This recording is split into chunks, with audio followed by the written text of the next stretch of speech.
Hi, I'm Julie Tam, managing broker of LYN Realty in Houston, and I want to thank you so much for joining me for Smarter Real Estate weekly on Wednesdays, and specifically for my special series, Building My Dream Home. So I'm sitting in my current home, working on building my dream home, and today I'm going to be sharing with you how to select plumbing selections and giving you a sneak peek into the ones that we have made so far. These are orders that we've already placed and are waiting for these plumbing fixtures to come in. Plumbing includes everything from sinks and toilets and bathtubs to faucets. And so there's going to be a lot to cover, looking at style and colors and the best things to think about when you're trying to make a selection, especially if you're within a budget. Okay, so we're going to dive right in. I'm going to start to tell you first about things to consider, and then we'll start looking at my selections, or our selections, my husband and I.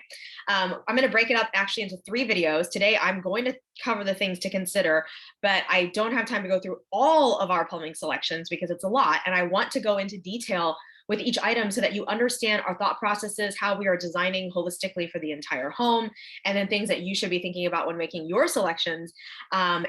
So basically I'm breaking it up into 3 videos so that this one is going to cover the owner's bath. And then the next one is going to cover what I call the eating areas. Okay, so kitchen, outdoor kitchen, and wet bar / butler's pantry. And then the final one will cover the laundry room and also the secondary bath. So being the full baths as well as the powder room or half bath. Okay, so fasten your seatbelts, lots to go over. All right, so the 4 main areas, excuse me, that I want to cover today in terms of things to consider. So the first thing, of course, is your budget. Now, budget is not only talking about the amount of money that you're going to spend, but also where you're going to spend that money, which parts of the home are more important, and then also talking about warranties and brands and what is considered to be worth the money, and also what level of home are you trying to build, therefore what level of selections that you should be making. Okay, then I'm going to talk about style and then colors and then other details. Okay, so sorry, I keep clearing my throat. I'm having allergies right now. It's a weird summer allergy thing. So recently we placed our plumbing order. Now, here's the thing. If you've been watching Smarter Real Estate, you would see that right now we have just finished the slab and cinder block phase and have gone into the framing phase. And so why do we need to select plumbing so early when plumbing doesn't get installed till closer to the end, right? Because you got to have countertops and cabinets and things before you start to put in the sink and the faucets, for example. And so the reason is because, well, first of all, if you haven't heard, there's supply chain delays. That's just like the new buzzword these days during this COVID-19 pandemic, that things are taking longer to come in. And so some manufacturers, especially that don't carry as much stock, are taking longer to ship stuff out. So it could be delayed by weeks or even months. The other reason is because you know what needs to go behind the wall? Those plumbing valves and pipes. And so the plumber needs to know where to install those things, and also what types of valves to install, because they do vary between manufacturers, and then also like where. Because for example, in a bathroom, you could have, for example, 1 faucet hole in the countertop. You could have 3 faucet holes. So you have the center for the spout and then your hot and cold on either side. And then you could also not install those on the countertop. You could install those 3 holes up on the wall to, spray the water out into the sink. Or it could be 1 hole coming out of the wall with just the 1 unit of the hot, cold, and your faucet head all together. And so these are all things that need to be considered during the framing stage, so the plumber can install everything before the sheetrock goes up, before your walls go up. Okay, so let's start with budget. Okay, if you are building a home that is more average or lower priced, not a luxury home, then certainly I would say that it's going to be pretty easy to make your selections in terms of wanting to just find kind of your least expensive but still quality. Or if you don't plan to live there for very long, maybe you don't care as much about quality, but sort of your mass brands being marketed to the mass public, that you would find at, say, your local home improvement store, your Home Depots, your Lowe's of the world. And that's going to be pretty easy. Like if I just went in and looked at faucets and thought, I like this color, scheme, or maybe these 2 different colors. And, these are good, well-known brands that I want to go with, Delta or Moen or Price Pfister, any brand that you might like that's sold and been around for a long time, then you would just pick that and then just pick in one style you like, and it'd just be pretty straightforward. But as you move into the luxury realm, then there starts to be some variation of where do I want to go ultra luxury or just like kind of luxury, or what do I want to do? And then some of these brands like Delta, for example, will make higher end products. The thing though is, and this is not to knock any brand at all, and I have no brand loyalty or brand affiliation whatsoever. I'm not getting kickbacks to talk about any brands in any certain way. So this is just purely from a real estate advice standpoint in terms of you're looking at your home value, you're looking at resale, you're looking at, your long-term use. How are you going to spend your money wisely? Well, personally, we didn't choose Delta because even though they have some higher end faucets, if a high-end buyer is coming in, but we are building a luxury home here, and they're looking to buy our home when it comes time for us to sell, and they see Delta faucets, well, most people are not familiar with, oh, is this a high-end line within this faucet company? They just see Delta and they think cheap. So again, not trying to libel, slander or badmouth any brand at all, but that's just what the consumer thinks. And so you got to have that in mind. And so you want to go with, higher end brands. Now, this particular plumbing vendor we went with, which is what the builder uses, they are a luxury showroom. And so they have the luxury brands, but they also have brands like Delta, for example. They just sell their kind of higher end things, but you just know what I just told you. Okay. Thinking about where to spend that money. Your kitchen is going to be the most important room of the house. Even if it's not to you, it is to most buyers. So you've got to think like that. And then your master bath, or what's also called the primary bath or owner's bath, is also important. I will make a side note right now. There is a movement away from calling it the master bedroom or master suite or master bath for obvious reasons of, political history of our country, et cetera. But it is still used so much. And so when I pull up our selections in a minute, that is what the plumbing vendor labeled it, as master bath. So even though we in the real estate world are encouraged to and try to refer to it as the primary or the owner's bath, sometimes because we've referred to it as master for so long, it's hard to switch. And to me, I see it as, you're the master of your domain, you're the owner of the home, you're the master of your home. And so there's no agenda here or, any sort of, not trying to offend anyone, in other words. Okay, so if you're going to spend a little bit more money, you should splurge in the kitchen and the owner's bath. The powder room as well, because that's what guests are going to see. Your secondary baths are less important, that's usually say for a guest or for kids or, an in-law or parents or somebody else living in your home. Of course, not to say that they're not important, but I'm just talking about for resale, people just don't care about those baths as much. Also, your outdoor kitchen, you have to be thinking about wear and tear because it's outdoors and your selections there. So you don't want to have something too glitzy that's not going to last through those outdoor elements.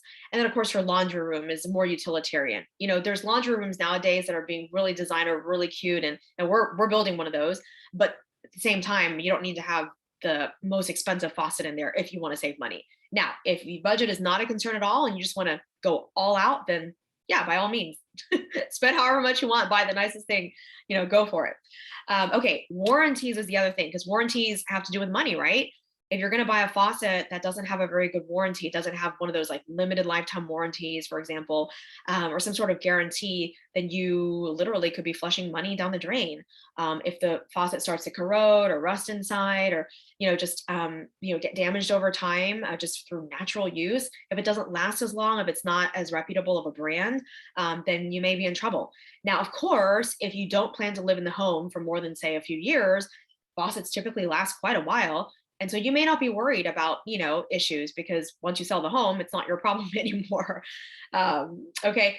All right. So that kind of covers the money aspect. The next thing to consider is style. So just like you're looking at the architecture of your home, whether you want an ultra contemporary home, something sort of modern, but not super contemporary, something more transitional between the traditional and the modern, which is where we're at. We're kind of transitional to modern. And then, or if you're going traditional, or if you're going Mediterranean, or if you're doing kind of the antique look or French, country French, whatever the style might be, your plumbing fixtures need to reflect that. Otherwise, your home is going to look mismatched. Okay. And therefore, the plumbing fixtures throughout the entire home, because your whole home should be holistically the same style, it needs to be reflected there. Now, when I say same style, though, that's a very general kind of largely encompassing term. It doesn't have to be the exact same model of faucet, right? You don't have to buy Brizo and this specific line, exactly this, model in maybe just slightly different color or size across the different rooms where you have plumbing. Okay, you can go for different brands, you can go for different styles in terms of like the detail, but it still needs to be an overall cohesive, general, overarching style, not a bunch of different styles. Okay, so the next thing I'm going to talk about while I take a sip of water first, and yes, I do drink out of a 32-ounce water jug. I drink lots of water, is colors. Okay, so in the olden days, and I call them olden days, but even as recently as like the 1990s or even early 2000s, people were all about sticking with one color in their home. So for example, if you wanted that brushed nickel color, well, your doorknobs, so all of your door hardware, the cabinet pulls, and then your lighting, okay, and then also your plumbing would all be in that one color. Well, kind of over the past, I don't know exactly when it started, but at least I would say the last several to maybe 10 years or more, there has been this movement toward doing a little bit of mixing and matching. And so some people would do, say, chrome faucet in a particular bathroom or kitchen, and then they might have like black door hardware. So on their interior doors, on their cabinets, and then they might actually play around with a little bit of like brushed nickel or even brushed brass, which is your gold color, on the lighting. Then there was sort of a rule that interior designers came up with where you want to stick with no more than 2 colors per room. So if you do, say, lighting and hardware in one color and then plumbing in a different color, but now we're actually seeing even more colors. Sometimes we're seeing 3 or even more. And then within the same thing, like say the faucet, you're seeing a faucet handle that has both matte black and brushed brass. So it might be like a thicker, or a longer part of it is black, and then your gold is just like a round trim that goes around it, for example. And so you're actually mixing colors within the same actual fixture. Not sure if this is going to be a trendy thing that kind of just goes away. My opinion is you shouldn't have too many colors because it starts to get really busy. I feel like 3 is probably a good max. If you start to go for 4 or more different colors, then it starts to look too busy to me. Okay, and then other details to think about. You've got to think about obviously size and functionality and things like that. So for example, when you're choosing a sink, are you going to choose one that's smaller, like a bathroom sink, because it's cheaper, and then you want more counter space? Or do you want one that's a bit bigger so that when you're washing your face and stuff, that you're not just dripping water, down your elbows and whatever all over the countertops, that it kind of stays more contained within the sink? So you have to think about your own lifestyle habits and preferences. And then of course, thinking about faucets. I know one of my pet peeves is if I go somewhere like a public bathroom and the faucet is so short, that little spout, it barely comes up over the countertop and into the sink, and it doesn't really come out very far. It's just like, bloop. And then I'm sitting there washing my hands. Let me see how many hands I need to do this demonstration. So this is the faucet, and I'm sitting here washing my hands, right? But my hand is hitting the countertop or the sink right below it because I have to push my hand so close to the rim of the sink to get my hand under the faucet that it's just really annoying. And then I just feel like, ew, like I didn't want to touch the dirty countertop or the dirty sink of this public restroom. I just want to wash my hands. And so, I mean, granted, this is your home, but still, those are considerations where do you want that? Another thing, for example, is the vessel sink. The vessel sink became so popular. It was popular like in the 90s, in the 2000s. It's decreased in popularity though. In my timeline, it's sort of an estimate based on what I've seen in my experience. I don't have like a history book about exactly when the vessel sink was invented. So if you want to correct me, you might be able to. But your vessel sink is where the bowl sits on top of the countertop. Okay. And it has a really nice decorative look. You can go fancy with it because you can see the entire sink, literally, not just inside the bowl, which is normally what happens if your sink is mounted down below the countertop, but you see the outer side. And so people usually really, kind of try to find one that dazzles, that's got a lot going on, maybe a lot of texture and materials, that's 3-dimensional, even on the outside part, maybe multi layers of different colors of glass. But vessel sinks have really gone down in popularity, and they're kind of a hassle because number one, now for someone short like me, now you're elevating the sink even higher. So then I'm having to get my arms like over the sink bowl to wash my hands or wash my face. And then there's a lot more splashing that occurs, and then water gets out into the countertops, and it's just a lot of hassle. And so people are kind of going away from that. And so originally we thought we want a vessel sink somewhere in our home, maybe the powder. But then our designer said, nope, don't do vessel sink. And even the plumbing vendor said, well, vessel sinks are okay, but they're like, we still carry them if you want one, but they're just not as in right now. And so I was like, you know what? If two people are telling me this, forget it, no vessel sink. Okay, so these are just some of the details you want to think about. The other thing is about hard water buildup. Houston has really hard water, and a lot of our suburbs do too. And I'm sure, wherever you're watching this video, you might have hard water where you live. And so that just causes a lot of white spots to be left behind, calcium deposits, limescale, things like that, that certain faucets will just show that a little bit more than others. Some of it you just don't see as much. And it really also depends on where the faucet is. I feel like there are certain baths that aren't used as often in our home, where you don't really see, as much of those white, deposits.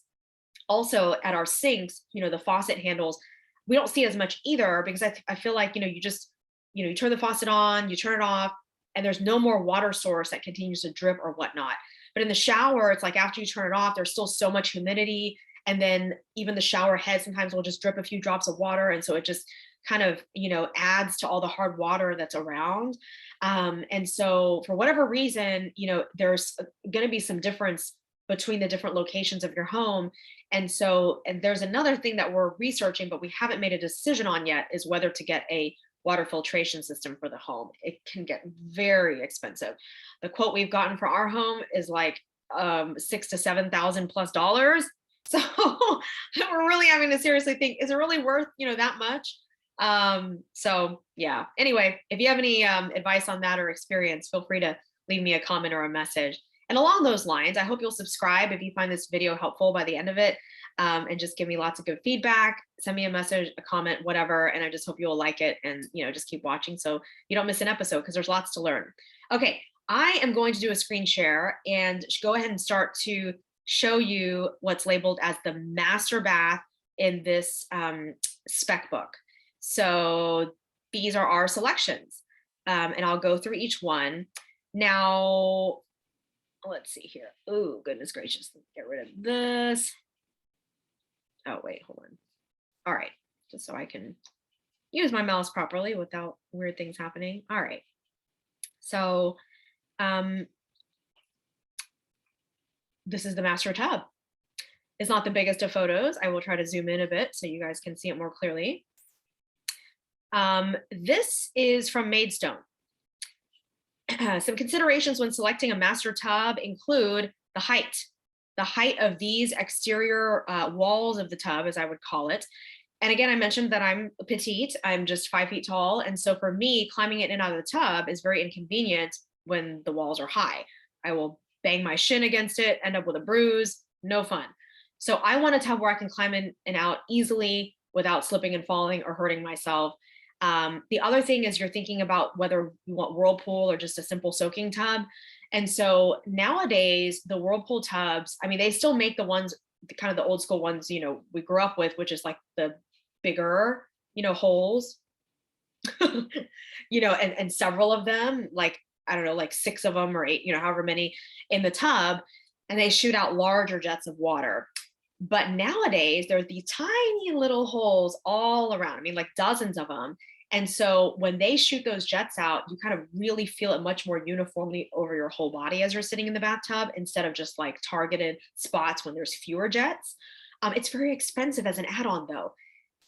In our case, it would have cost over $2,000 if we wanted those jets. So we thought that's really not worth it, because we hardly take baths like sitting in a tub soaking for a long time. I mean, literally, we do it a couple times a year.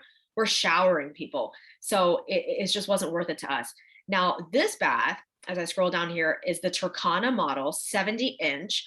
So it's basically 5 feet, 10 inches. So it's almost 6 feet long, basically from one end to the other. And it's acrylic, contemporary freestanding tub in white. Okay. There are different types of bathtubs in terms of the material.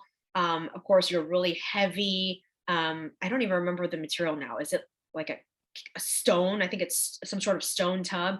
They're really heavy. And in fact, some second floors, they don't even really support that. They're also really expensive. They can look really cool though. We went with acrylic because again, we're not really tubbers, tub bathers. So it wasn't worth it to spend more money.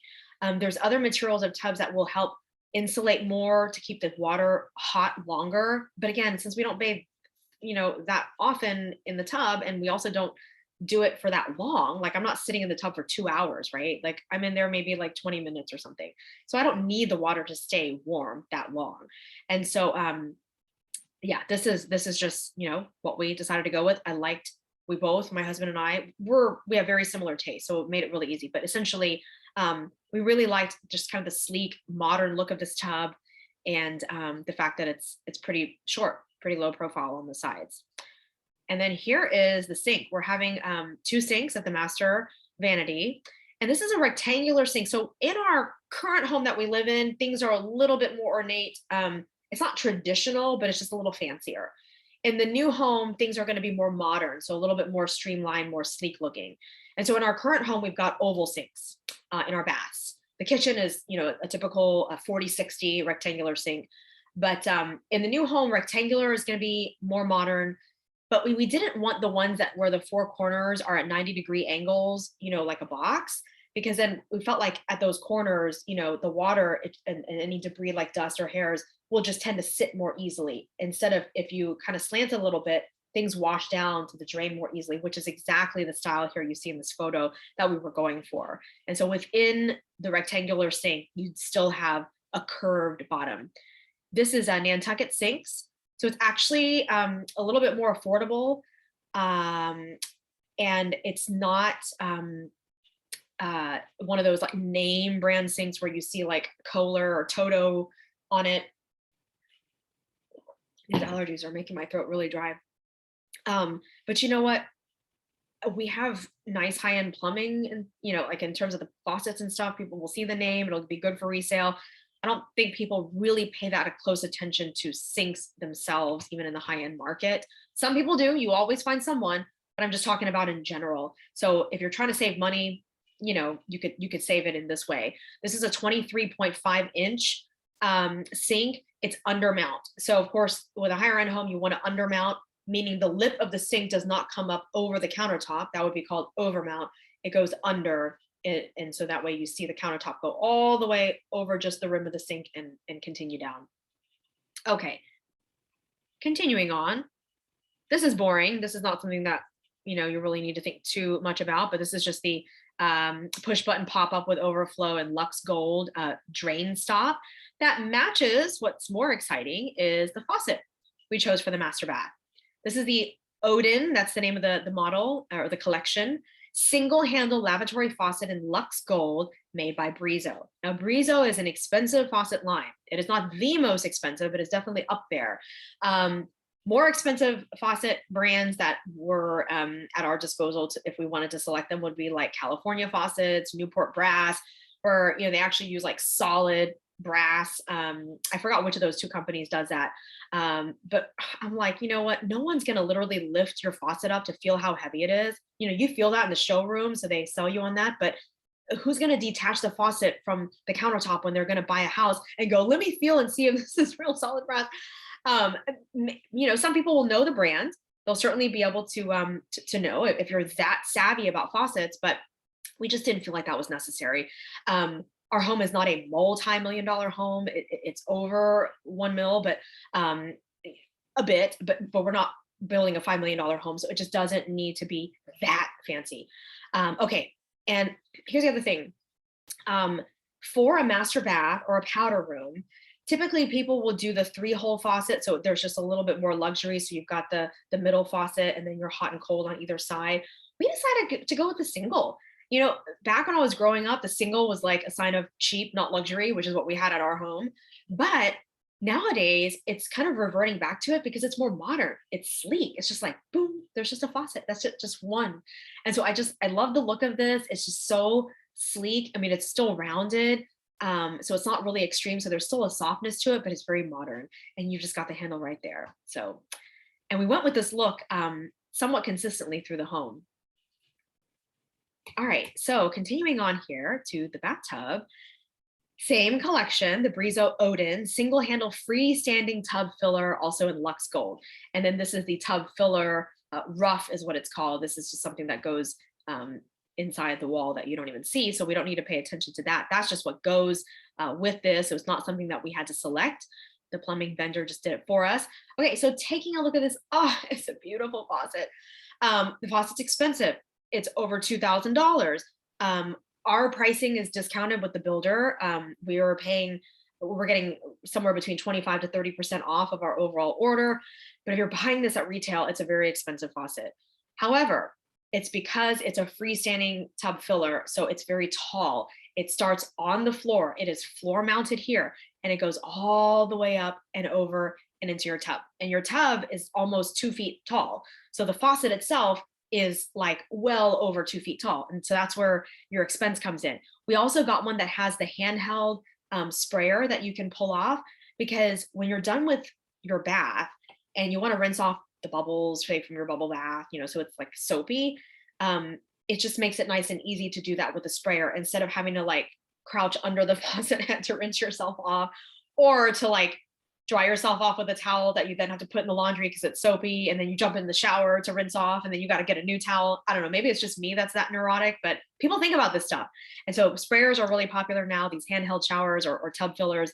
And the other thing too is for you to rinse off your tub, it makes it easier. You can just spray it down instead of using a cup of water and just, going around and doing that. The other thing, a consideration for this type of faucet is where you're going to mount it. So I'm just going to put my hands in the shape of like a bathtub. So your freestanding tub is like this, right? So most people would say mount the faucet behind the tub so that it goes like this over the edge of the tub. So it's nice and centered, symmetrical. It's like a statement piece. Like when I'm standing there looking at my tub, I see the faucet coming out and facing me. It's spraying, toward me in my direction. We didn't like that because this is a beautiful faucet and it's so tall, and you are paying for the entire height of the faucet. If I'm going to have a freestanding faucet hidden behind my tub where all you see is just like the spout at the top, well, then why wouldn't I just buy one that I mount to the wall and it's short and it's cheaper, right? Okay, so my thing was, I want to see this thing. And so for us, okay, this is the tub. The door to the bathroom is over here. So when you come in, the faucet is standing right here, going like this into the tub, okay? So that you see the entire thing, the full height of this beautiful sort of like swan neck faucet. Okay, moving on into the shower. So we have a separate glass enclosed shower, and this is going to be the shower head. So same brand, Brizo, universal showering, 7-inch linear. It's a square shaped instead of round, which is what we have in our current home. And it's multi-function, which means there's multiple settings to increase the pressure or decrease the pressure, have different, widths of spray, narrow, wide. And it's a wall mount shower head in Luxe Gold, that same color. And then of course, over here, we have the universal showering linear round slide bar with hose in Luxe Gold. This is to have your handheld shower, as you can see right here. And then you also have to have this little shower arm and flange to mount this shower head too. Okay, a few considerations here you might not think of. So these are important pointers. One is, if you want to be able to adjust the different, functions here that are available to you, you need to be able to reach it. Okay.